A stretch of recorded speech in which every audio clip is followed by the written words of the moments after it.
Yan guys, may tumutulo dito sa aking hose, kaya papakita ko sa inyo kung paano baklasin at palitan. Let's go. Yan o, dahil tumutulo ang hose, una dyan baklasin natin ang strainer. Doon ang strainer. Yan o, huwag mo nang baklasin yung yung nakakabit na tawag na to, yung lock nya, yung sa may Phillips screw. Huwag na yan, doon na may strainer na mismo ang babaklasin natin.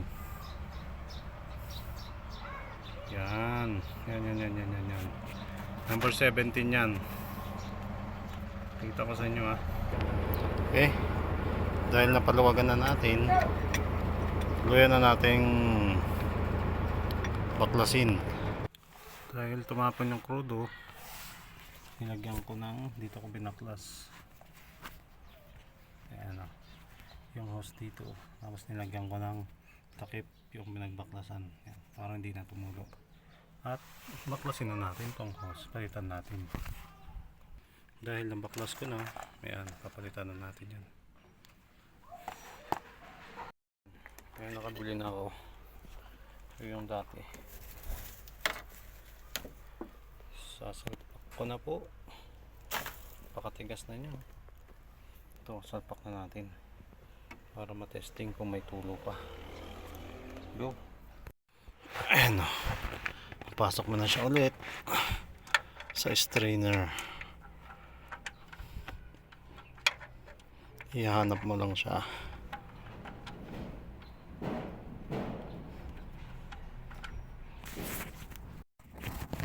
Yan. Ngayon ay pasok na natin, higpitan na guys. Yan o, higpitan mo lang yan. Kasi align mo lang yan. Higpitan mo gamit ng 17. Ito, 17.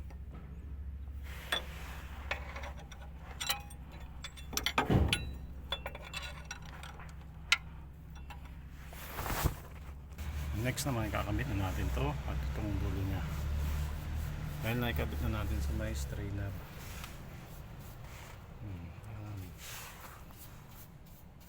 Yan, kabit ko na.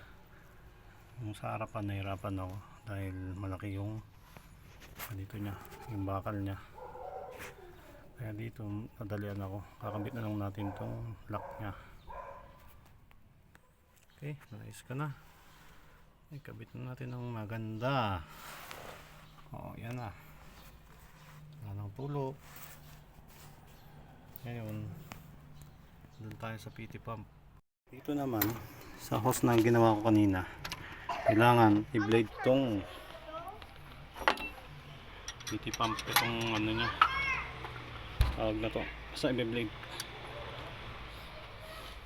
Paluwagan lang to. Yan.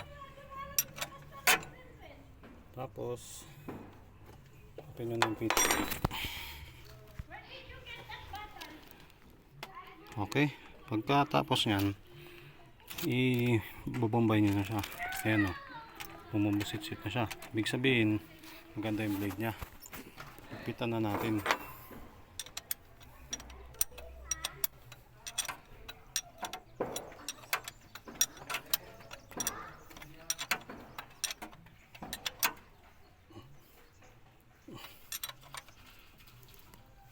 Okay, mahigpit na. Tapos bubombay na natin siya. Hintayin nyo ulit na mahigpit yung bomba nya, kasi natapon yung krudo kanina, nagpalit tayo ng hose eh.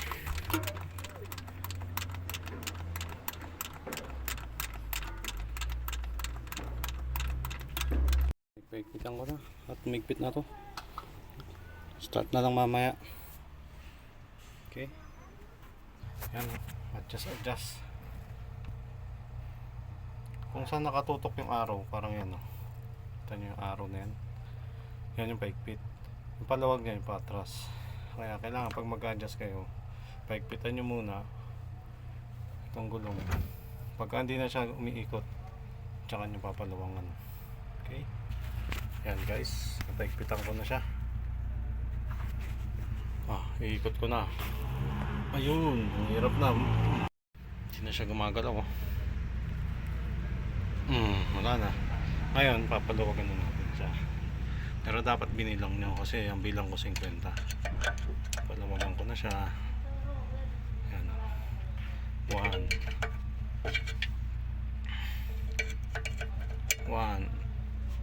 2 3. Okay, napalawagan ko na siya. 14 ang ginawa ko kasi yan din yung sa kabila, 14 din. Kaya okay na yan. Beyblade na lang yan. Okay, ganun lang po kasimple.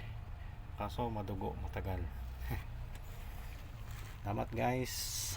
Dito ako ngayon nakahiga sa jeep.